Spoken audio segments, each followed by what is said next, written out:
Entre février et juillet 1982, 4 femmes disparaissent à Hong Kong. On retrouve les membres de l'une d'entre elles flottant dans la rivière Shing-mun. Je suis Adélie et pour vous parler de cette macabre affaire, je suis aujourd'hui avec Eugénie et Capucine. Bonsoir. Bonsoir. Voici l'histoire du tueur au bocaux.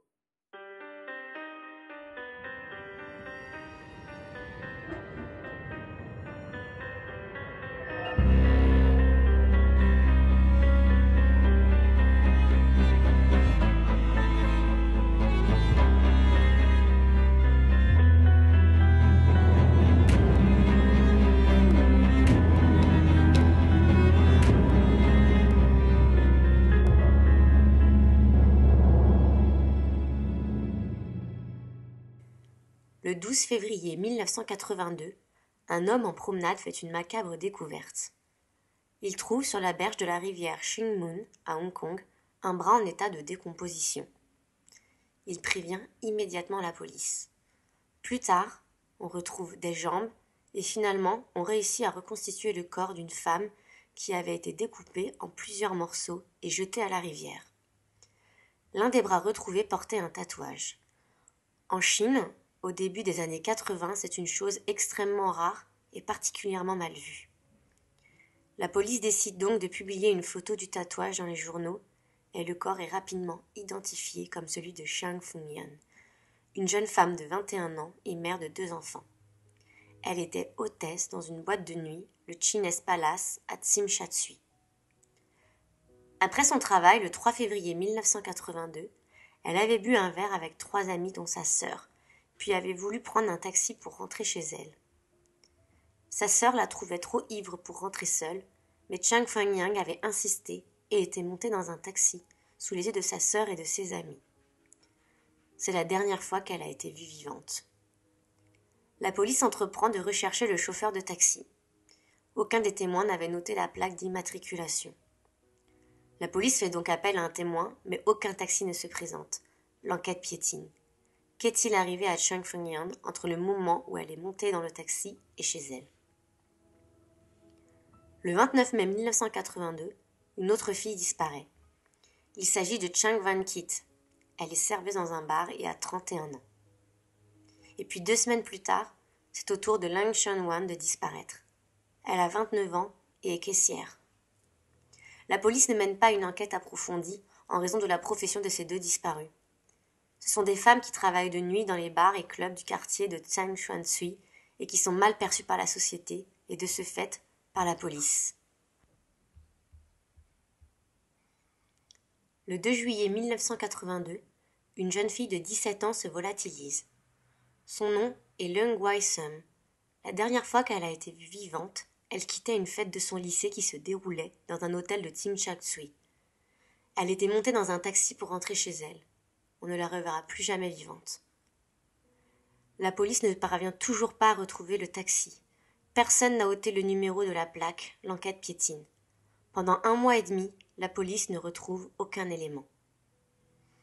Le 17 août 1982, un employé d'un magasin Kodak développe une pellicule confiée par un client dont il a noté ni le nom, ni l'adresse, ni le numéro de téléphone.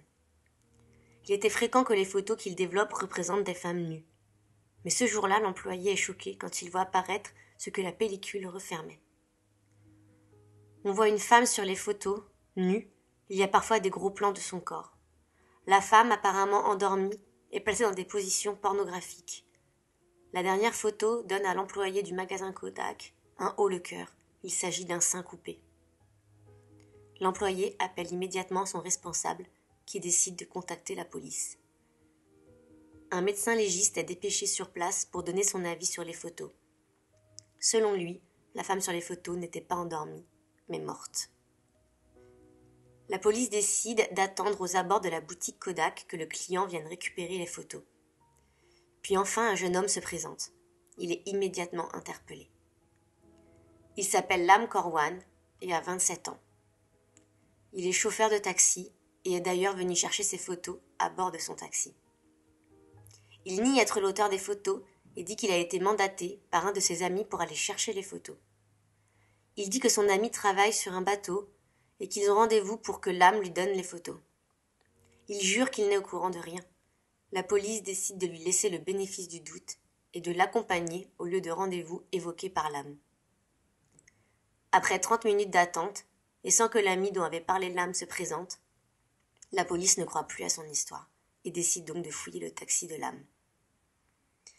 La police y retrouve un couteau caché dans le pare-soleil ainsi qu'une paire de menottes.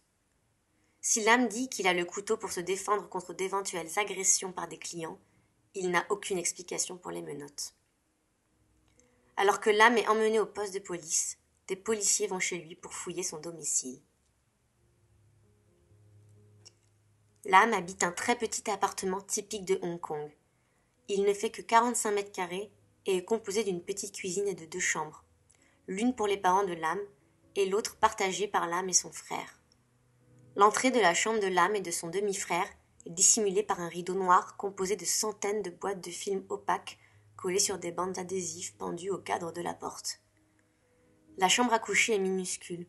On y trouve un lit superposé et une quantité impressionnante de matériel photographique, mais aussi des malles et des livres. Sous le lit, il y a une malle en métal fermée par un cadenas. La malle était visible sur les photos signalées par l'employé du magasin Kodak. La police l'ouvre. Dedans, il y a des magazines pornographiques, un livre d'anatomie, des cassettes vidéo et des dizaines de photos de membres découpés et de cadavres. La police y trouve aussi une paire de chaussures de femme et un sac à main. Sur l'une des photos, la police reconnaît le tatouage de la femme qu'on avait trouvée démembrée dans la rivière de Ching Mun quelques mois plus tôt. C'est alors que les policiers font la découverte la plus macabre qui donnera par la suite à Lam Korwan le surnom de tueur aux bocaux. Derrière la caisse en métal, la police trouve des boîtes Tupperware dont le couvercle était scellé par de l'adhésif. Dedans, baignant dans du formol, le sein qui était sur la photo de la boutique Kodak et dans une autre boîte Tupperware, un vagin. Devant la quantité impressionnante de preuves, la police décide de placer l'appartement sous scellé et entreprend d'examiner tous les éléments un à un. Il y a des poils pubiens dans la chambre, n'appartenant ni à l'âme ni à son demi-frère, de minuscules taches de sang sur les murs, un peu de chair. En visionnant les cassettes vidéo, la police n'en croit pas ses yeux. On y voit Lam Korwan démembrer ses victimes, mais aussi s'adonner à des actes de nécrophilie monstrueux sur la dernière victime, la jeune Leung Wan Sum. Les chaussures et le sac à main appartiennent aussi à cette victime. La police pense que Leung Wan Sum présente un intérêt particulier pour Lam Korwan. En raison de la taille de l'appartement, la police considère qu'il est impossible que le jeune homme ait agi sans que sa famille soit au courant. Elle arrête donc aussi le père et le demi-frère de l'âme. Ils sont enfermés et questionnés séparément, et il apparaît vite que Lam Korwan a agi sans que sa famille ait été au courant. De son côté, le jeune homme nie toute implication, même quand la police lui montre des preuves accablantes, notamment la bande de films où l'on le voit violer la dépouille de Leung Wan Sum. Le 20 août, toujours interrogé, Lam Korwan demande à la police si les photos allaient être publiées dans les journaux. La police répond que s'il n'avoue pas ses crimes, elle partagera les photos dans la presse. Fou d'inquiétude à cette idée, Lam Korwan avoue. Le soir de la mort de sa première victime, Lam Korwan n'avait rien planifié. C'était juste une soirée de travail ordinaire. Une cliente, visiblement ivre, monte dans son taxi. À mi-chemin sur la route, elle demande à Lam de s'arrêter. Il ralentit, elle ouvre la porte pour vomir. Lam reprend la route, mais elle lui demande de repartir dans la direction opposée. Ce qu'il fait. Puis, quelques minutes après, elle lui demande de faire de nouveau demi-tour. Lam Korwan est sur les nerfs.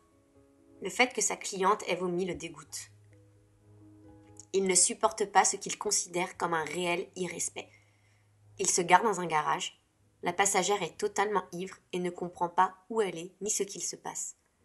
Il descend de la voiture et ouvre la portière de la passagère.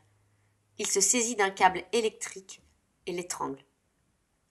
Il remonte ensuite à bord du taxi et reprend la voiture. Il va chez lui, il est 5 heures du matin. C'est l'heure à laquelle il finit le travail. Il n'y a personne dans les rues.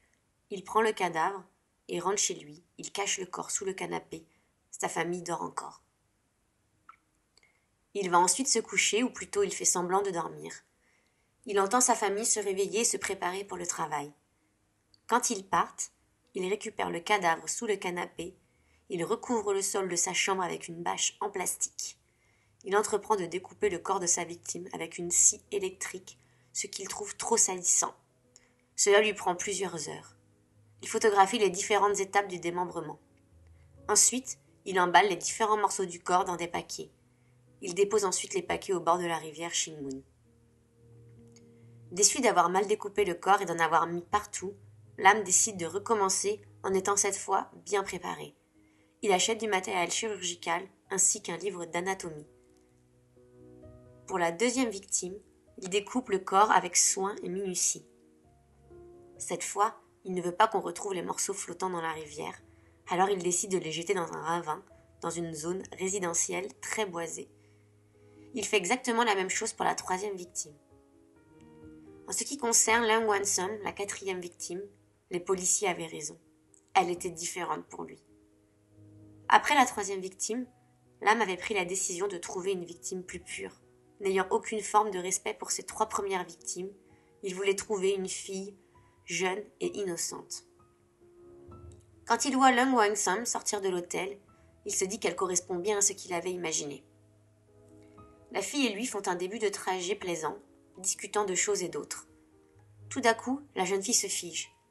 Le chauffeur de taxi ne prend pas du tout la bonne route pour la raccompagner chez elle. Il la menace alors et la menotte au siège avant. Elle pleure et le supplie. Il ne sait pas encore quoi faire. Il fait un grand tour de voiture. La jeune fille essaie de le convaincre. Lui, qui est très seul dans sa vie, apprécie sa compagnie, et ils discutent des heures. Il l'aime bien, mais il ne peut pas la laisser partir.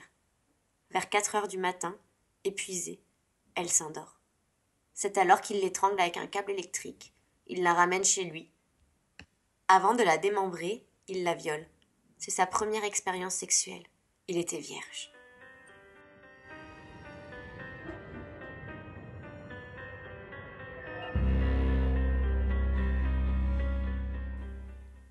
Lam Kor-wan naît à Hong Kong en 1955. Alors qu'il est encore très jeune, ses parents divorcent. Lam grandit avec son père, qui s'est marié 3 fois, et sa belle-mère ainsi qu'avec son demi-frère, avec qui il partage sa chambre dans un vieil immeuble dans le quartier de To Kawan à Hong Kong. Il a une enfance très malheureuse, étant régulièrement battu par son père et ne recevant aucune forme d'amour de sa famille. Quand il a 18 ans, il s'achète un Polaroid et développe un goût certain pour le voyeurisme sexuel. Il se cache dans les toilettes publiques et quand une femme rentre dans une cabine de toilette, il passe son appareil sous la cloison et prend la femme en photo. Il part ensuite en courant. Rapidement, ce voyeurisme prend une autre ampleur quand Lam tente de toucher les femmes qui vont aux toilettes. Il est arrêté pour agression sexuelle et envoyé en institut psychiatrique. Le juge considère en effet que les agressions dont il est coupable sont symptomatiques de troubles mentaux. Il y reste 3 ans. À sa sortie, il décide de devenir chauffeur de taxi. Son goût pour la photographie pornographique ne semble pas avoir été diminué par ses années en institut psychiatrique. Il collectionne les revues pornographiques qu'il se fait livrer, parfois depuis l'étranger car il a honte d'acheter lui-même des magazines pornographiques dans une boutique. Il prend l'habitude de photographier les parties génitales des femmes sur ces magazines. Il les agrandit ensuite en taille réelle. Un jour, il décide d'aller voir une prostituée, mais cette décision se solde par un échec. Il a un problème d'impuissance et ne parvient pas à avoir une relation sexuelle avec elle.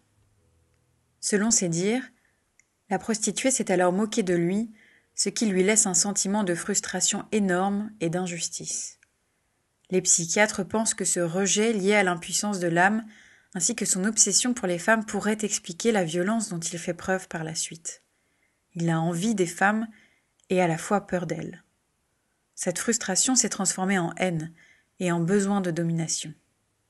De plus, disposer des cadavres des femmes lui permet de découvrir l'anatomie féminine sans peur du jugement lié à son impuissance. Lors de son interrogatoire, il avoue avoir perdu sa virginité avec le cadavre de Leung Wei-sum, sa dernière victime, âgée de 17 ans. Lam développe une passion coûteuse et dévorante pour la photographie. Il possède plusieurs appareils photo, des dizaines d'objectifs, des trépieds, du matériel de lumière. Il a aussi de très nombreuses photos dont il est l'auteur, des pellicules, des négatifs, des bandes vidéo. Il range tous ces objets de manière extrêmement soignée et méticuleuse. Ce sont ces soins et cette méticulosité qui ont permis à Lam de ne pas être soupçonné par sa famille, qui ne connaît ni son goût pour la pornographie, ni ses actes monstrueux, pensant qu'il est juste solitaire et passionné par la photographie. Bien que vivant dans le même espace réduit que son demi-frère, Lam Korwan veut à tout prix protéger son intimité. En effet, il interdit à son demi-frère de toucher ses affaires et le frappe si jamais celui-ci n'obéit pas. Les deux frères n'ont donc pas de relation agréable. De plus, Lam et sa famille ne se voient que très rarement car Lam travaille de nuit et sa famille de jour. Quand il se lève, sa famille est déjà partie au travail et quand il rentre du travail, vers 5 heures du matin, tout le monde dort. Lam Korwan est de nature solitaire, ce que ce rythme décalé ne permet pas de changer. Il n'a pas d'amis et n'a jamais eu ne serait-ce qu'un flirt à l'âge de 27 ans. Quand Lam Korwan est arrêté, il parle des meurtres avec une certaine distance sans montrer aucun affect ni aucune émotion. Tout au long de la période qui précède le procès, Lam joue aux échecs sur un jeu électronique. Il est très bon à ce jeu, auquel il ne joue qu'au niveau le plus élevé.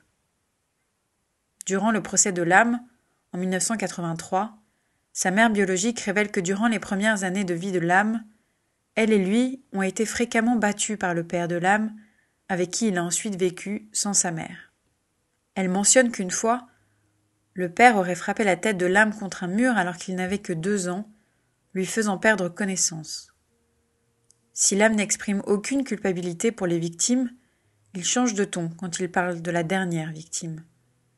Âgée de 17 ans, Lung Wei-sum n'avait rien d'une travailleuse du sexe et elle ne travaillait pas dans une boîte de nuit. Elle n'était pas ivre. Elle n'appartenait donc pas à ce monde que Lam considérait comme dépravé. Lors de son procès, il dit que les 3 premières victimes étaient de mauvaises filles et étaient inutiles à la société. De plus, Lam et Lung avaient eu une discussion et avaient passé un long moment ensemble avant que Lam décide de la tuer. C'est aussi la seule victime qu'il a violée, en l'occurrence post-mortem. En évoquant la jeune fille, Lam pleure. Sur la vidéo, on le voit en train de souiller le cadavre de Lung, il sourit en regardant la caméra. Son avocat essaye de le faire passer pour un fou. Lam Korwan affirme qu'il est un messager de Dieu et que la pluie lui disait de tuer. Il essaie lui-même de s'attribuer un surnom de tueur, le Rainy Night Killer, c'est-à-dire le tueur de la nuit pluvieuse.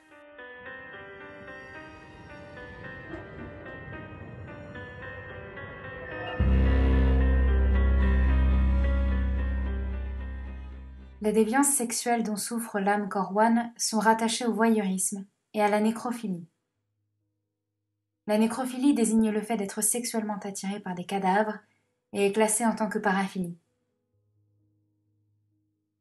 La paraphilie est un terme psychiatrique qui désigne une déviation sexuelle, soit par le choix de l'objet du désir, soit par la déformation de l'acte sexuel.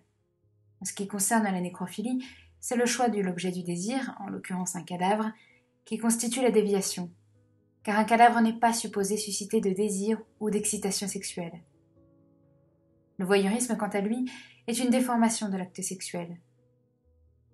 Il n'est pas un acte sexuel à proprement parler et pourtant, dans le cadre de la paraphilie, il génère un plaisir et une satisfaction sexuelle chez le sujet. Le terme paraphilie est apparu dans le manuel diagnostique et statistique des troubles mentaux qui a connu plusieurs révisions entre 1952 et nos jours. Ce manuel est un outil de référence quand on aborde le thème des troubles mentaux. Un individu considéré comme étant paraphile doit, pour satisfaire l'objet de sa déviance sexuelle, briser un certain nombre de lois ou l'ordre moral, ce qui explique qu'il est souvent considéré comme souffrant de troubles de la personnalité antisociale. L'individu qui satisfait son désir déviant prend la décision de ne pas se soumettre aux règles de la société, car elles l'empêchent de satisfaire le désir en question. Par exemple, Prenons le cas de Lam Korwan avant son internement en institut psychiatrique. Il avait peur des femmes, mais était tout de même attiré par elles. Il était très intéressé par leurs parties génitales qu'il voulait à tout prix voir et toucher. Il a donc décidé de briser les règles de la société et de se livrer au voyeurisme et à des attouchements dans les toilettes des femmes afin de satisfaire son désir. Le fait de placer son désir au-dessus des sentiments et désirs des autres laisse penser que Lam Korwan a un trouble de la personnalité antisociale.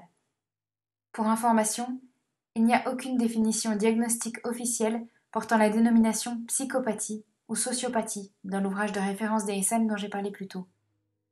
On préférera donc parler de trouble de la personnalité antisociale ou trouble de la personnalité dissociale. Cela dit, comme ces deux termes sont fréquemment employés dans le langage courant, il est intéressant de comprendre quelle est la différence entre les deux.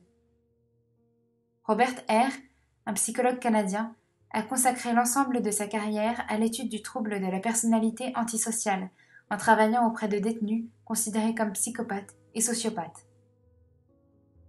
Il considère que les distinctions faites entre psychopathie et sociopathie peuvent s'expliquer par l'origine du trouble. Si la sociopathie s'expliquerait par l'environnement social, la psychopathie serait quant à elle le fruit d'un mélange de facteurs psychologiques, biologiques, génétiques et environnementaux. Les psychopathes naîtraient donc avec des caractéristiques psychologiques spécifiques, comme une forte impulsivité ou une absence de peur, tant pour soi que pour autrui, tandis que les sociopathes, eux, verraient leurs troubles croître en raison d'un environnement social défavorable, comme des parents maltraitants, la pauvreté ou une exposition à la violence. La psychopathie serait donc davantage biologique et génétique, et le sujet viendrait au monde avec des traits de caractère se rapprochant du trouble de la personnalité antisociale, tandis que la sociopathie serait le fruit d'une éducation inappropriée, de traumatisme et de violence. Le trouble de la personnalité antisociale désigne une indifférence face aux normes sociales, ainsi qu'aux émotions ou aux droits d'autrui, couplée à un comportement impulsif. Cependant, dans certains cas, il peut exister une forme de compréhension des émotions des autres, que les personnes souffrant d'un trouble de la personnalité antisociale rejettent simplement, ne validant pas l'émotion en question. Les études ont montré que les individus souffrant de ce trouble ne craignent ni la douleur ni la punition. Dans le cas de Lam Korwan, l'élément déclencheur de ses aveux a été les menaces de la police de diffuser ses vidéos nécrophiles dans les médias. Plus que sa sécurité, car il risquait la peine de mort et le savait, c'est son honneur qu'il a voulu sauver, et son intimité qu'il a voulu préserver. Lors de son procès, Lam Korwan a été défini par l'accusation comme étant un psychopathe. En effet, ne ressentant aucune forme de culpabilité pour les 3 premières victimes, ayant considéré que celles-ci, en raison de leur métier, étaient inutiles à la société, Lam Korwan a montré qu'il n'avait aucune empathie pour elles, et qu'il se sentait supérieur à elles en raison de leur statut social.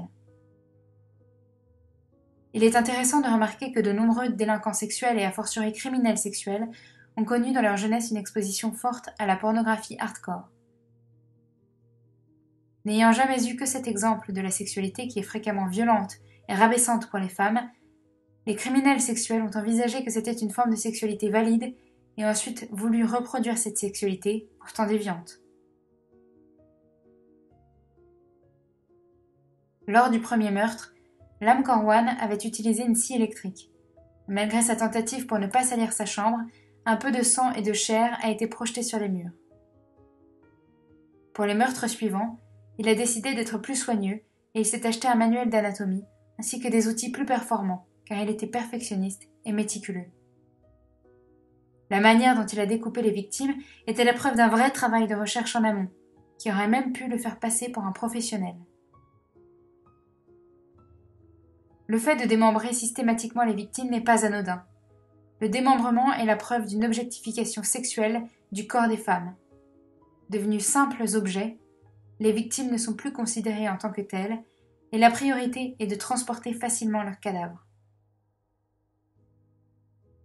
La conservation de leurs parties génitales dans des Tupperware est une étape de plus dans l'objectification des femmes. Le premier meurtre apparaît comme un crime d'opportunité. Excédé par le comportement de sa cliente, Lam Korwan décide de la tuer. La suite des événements montrera qu'il a certainement ressenti une forme de jouissance dans la mise à mort et le démembrement de cette femme, alors qu'il ressentait une frustration énorme vis-à-vis du sexe féminin. Les autres meurtres, plus réfléchis, semblent alors être une recherche de domination, jusqu'au dernier, qui a été le théâtre du premier rapport sexuel de la vie de Lam Corwan. S'il n'avait pas été arrêté, qui sait combien il aurait fait de victimes, ayant déjà tué 4 femmes en l'espace de 6 mois et demi.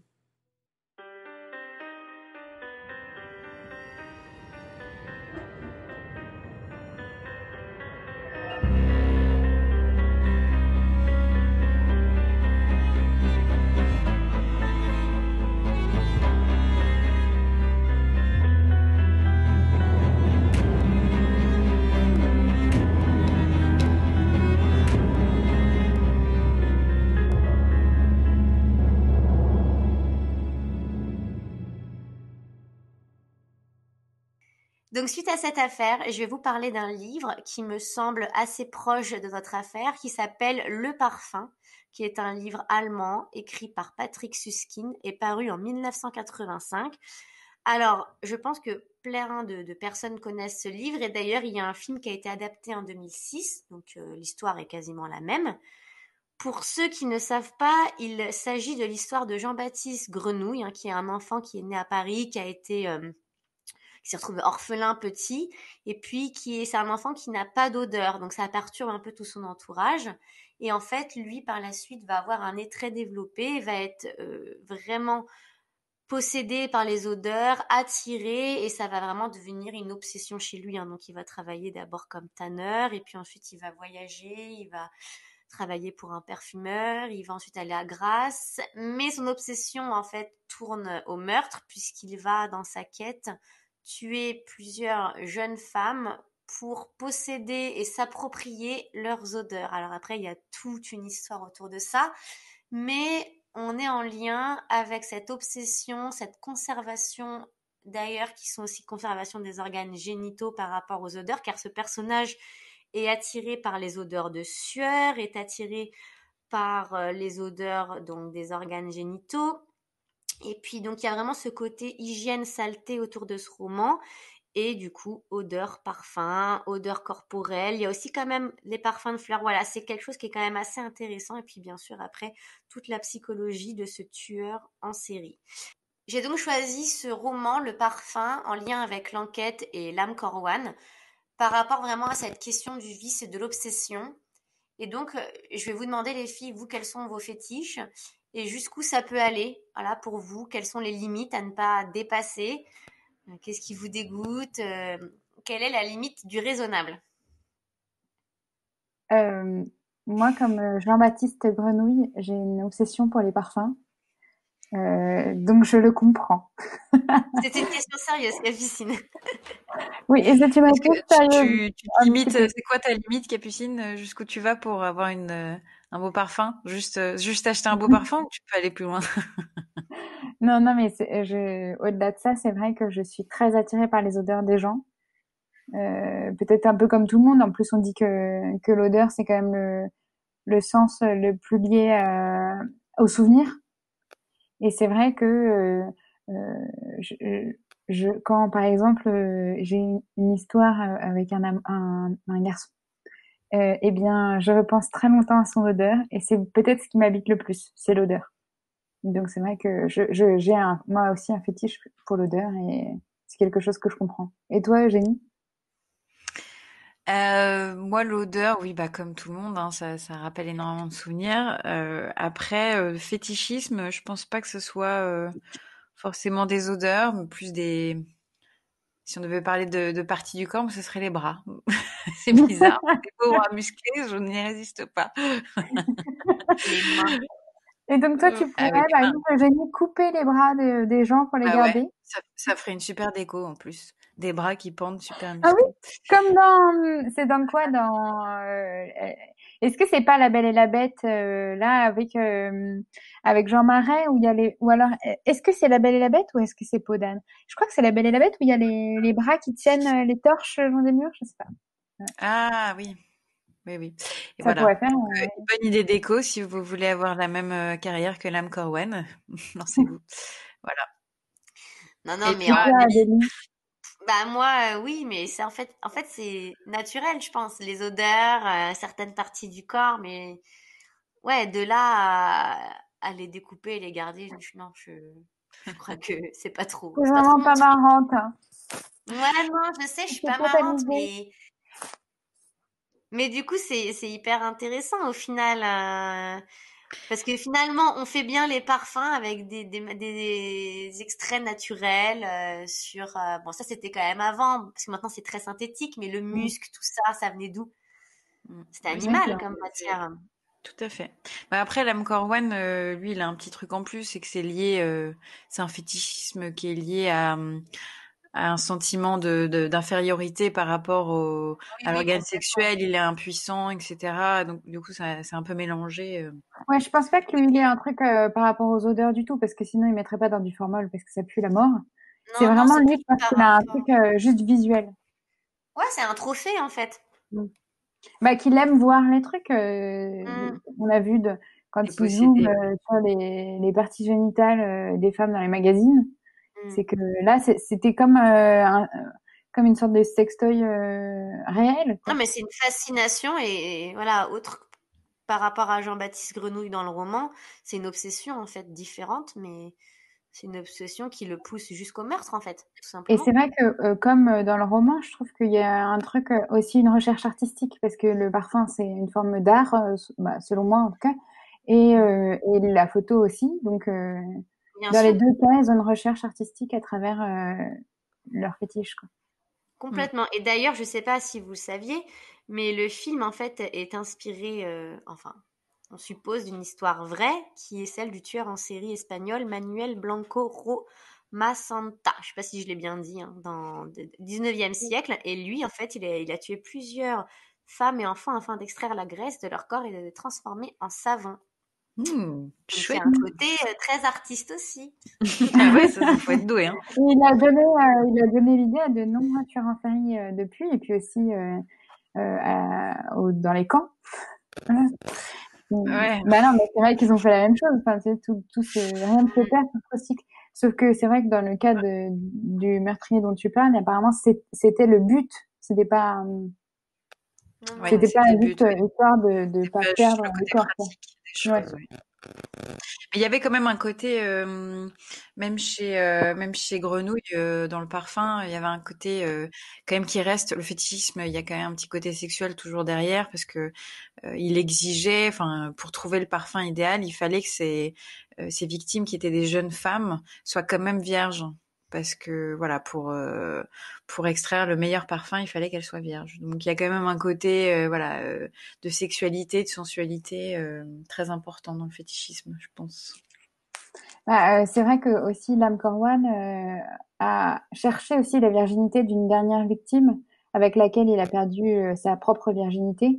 Je pense que c'est un truc aussi de fétichisme de la virginité, comme d'ailleurs Fourniret. Il y a un truc Oui, Oui. bah oui, bien sûr. c'est Oui, dégoûtant. c'est vrai que ça, à chaque fois, c'est vraiment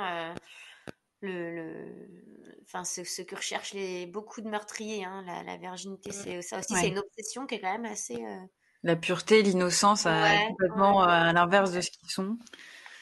Bah, c'est un peu compliqué parce qu'à la fois il y a beaucoup de meurtriers qui recherchent la virginité, comme Lam Corwan à la fin, mais en même temps, dès qu'il y a des nanas qui sont selon eux de petites vertus, ils estiment qu'ils peuvent aussi les tuer. Donc il n'y a pas vraiment de solution à ce problème, tu vois. Parce qu'on pourrait se dire, bah, Mm. si je cherche la virginité, faire des virginités le plus vite possible. Ouais, Non, si t'es un peu débauché, tu risques aussi d'y passer, quoi.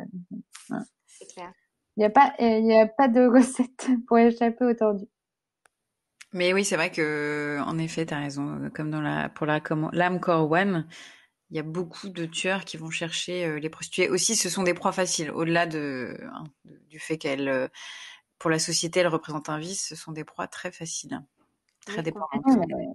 c'est ça, parce qu'elles sortent tard, elles sont parfois un peu ivres, parce qu'elles vont prendre un verre après le boulot, c'est en plein milieu de la nuit, elles sont très vulnérables. Et puis au-delà de ça aussi, c'est que leur disparition inquiète beaucoup moins la police. Donc il y a moins, enfin, une travailleuse du sexe qui a 25 ans et qui disparaît, la police elle s'en soucie relativement peu, alors que si c'est une fille qui a 16 ans et qui sort du lycée et qui disparaît, alors là ça fait la une des journaux. Oui, c'est un peu dans les grands tueurs en série, il y a un peu un côté cobaye et je me fais la main sur. C'est horrible hein, cette expression, mais je me fais la main sur des gens dont je suis. Et puis comme ça, après l'escalade de la violence, on va chercher de plus en plus inatteignable, de plus en plus voilà un petit défi, petit challenge. Mais oui. Ouais, bien sûr. Ah bon. Complètement. En tout cas, Bon, en tout merci cas, beaucoup Adélie de nous avoir fait découvrir cette affaire absolument infâme Ça va qui donner m'a de jeux aux gens. ouais, qui m'a donné la mais nausée pour une fois. ah, n'exagérez pas. Mais j'adore cette affaire parce que elle est quand même assez incroyable et c'est une affaire, bah, vu qu'il s'est passé en Chine, et bah, Ouais. on n'en a jamais vraiment entendu parler. Voilà, c'est. Mais d'ailleurs, j'ai Ouais. une petite question. Enfin, moi, j'étais quand même étonnée que la famille, parce enfin, ils vivaient Oui, tous ensemble, dans alors pas un à petit des horaires, appartement. ils se croisaient pas beaucoup, mais enfin, ils partageaient sa chambre avec son frère. Enfin, même si dans la journée ils se voyaient pas parce que voilà, ils travaillaient pas au même moment, etc. Il y a quand même un moment enfin, le mec était très très doué. Enfin, c'est des gens assez brillants, c'est terrible, mais Bah attendez, Alors, les affaires de séquestration, Natacha Campouche, Robert Fritz ou non, Joseph Fritz qui a Joseph séquestré sa fille pendant pendant combien de genre temps? 30 ans. 25 ans? Ouais. Ouais, qui lui a fait 7 enfants au sous-sol, enfin un truc comme ça. Et là, je me dis, mais la femme, quoi, bah, elle voulait pas voilà. voir, c'est pas possible. Elle voulait pas voir et il avait aussi loué une chambre qui servait en fait de pièce à louer à des gens de passage pendant 1 an, 6 mois. Personne n'a jamais rien vu, rien entendu. Bah alors, pour le cas de Joseph Fritzl, je crois, Fritzl, ouais. il avait, c'était une sorte de, ah zut, à chaque fois, tu sais, d'abri anti-atomique, tu sais, un Oui, truc comme oui, ça. ben, il avait La vraiment porte, fabriqué comme un bunker, quoi. C'était un truc de ouais, dingue, hein. et la porte, je crois qu'elle faisait genre 45 centimètres Ah oui, non, d'épaisseur. mais c'était. Donc c'était Non, non, mais. impossible d'entendre, en fait, le seul moyen pour la femme de Joseph Fritzl de savoir que la fille, elle était au sous-sol, c'était éventuellement parce que il continuait à recevoir des enfants sur le pas de la porte. Ouais, ouais. Et voilà, donc Non, ça mais c'était cette un histoire peu est dingue, dingue. hein. Non, non, mais je sais pas comment nous on réagirait face Non, si on apprenait qu'on avait un proche comme ça avec qui on vivait, même enfin, avec qui on vit, je veux dire. Je sais pas, moi ça me paraissait hallucinant quand même. Soit c'est des gens qui veulent pas se l'admettre, ou c'est des gens qui sont complètement déconnectés, ou qui sont, je sais pas. mais Après, le problème ces gens-là de, sont des psychopathes, donc c'est des gens très doués souvent, enfin qui arrivent vraiment à Oui, changer de oui, aussi. c'est personnalité et à qu'ils faire font peur. Enfin, là, il a pas été très malin, parce que la manière dont il s'est fait avoir, franchement. Joseph Parce que... Fritzl. Ah non, pardon, je retourne sur l'âme Corwan. Ah oui, bah apparemment, moi, d'après ce que j'ai vu, c'est il jouait volontairement avec le feu, parce que ça l'excitait aussi que d'autres gens voient les photos, sachant qu'il y a quand même déjà un premier type qui avait vu des photos un peu cheloues dans une autre boutique Kodak et qui lui avait demandé si c'était, enfin, ce que ça représentait, et il avait dit qu'il était étudiant en médecine et que c'était des autopsies qu'il faisait, et le type avait tout gobé. Et je pense que ça l'avait, tu sais, ça donne un sentiment Ouais, ça de l'avait. Ouais, surpuissance, quoi. ouais, ouais, c'était senti tout puissant, ouais. Oui, c'est possible. Après, c'est crédible aussi. Bon, j'ai pas vu les photos et je pense que c'est pas, voilà, j'aimerais pas Je forcément les pense qu'on voir, n'a pas non plus. mais oui, en effet, ça doit être crédible. Je veux dire, c'est sûr que s'il se passait par étudier en médecine, oui, peut-être. Mm. Bah après, c'est qu'on sait pas aussi à quoi ressemblaient ces photos-là, parce que je crois que c'était pour le premier meurtre. Pour le dernier, on sait à peu près ce qu'elle représentait. En l'occurrence, c'était le corps disposé dans des poses lascives. Donc là, enfin, moi, je vois pas un mec, un étudiant en anatomie qui fait Oui, des bien trucs sûr. complètement pornographiques Non, avec mais un c'est clair. Mais cadavre, c'est quoi. pour ça que d'ailleurs, ça a alerté le mec, hein.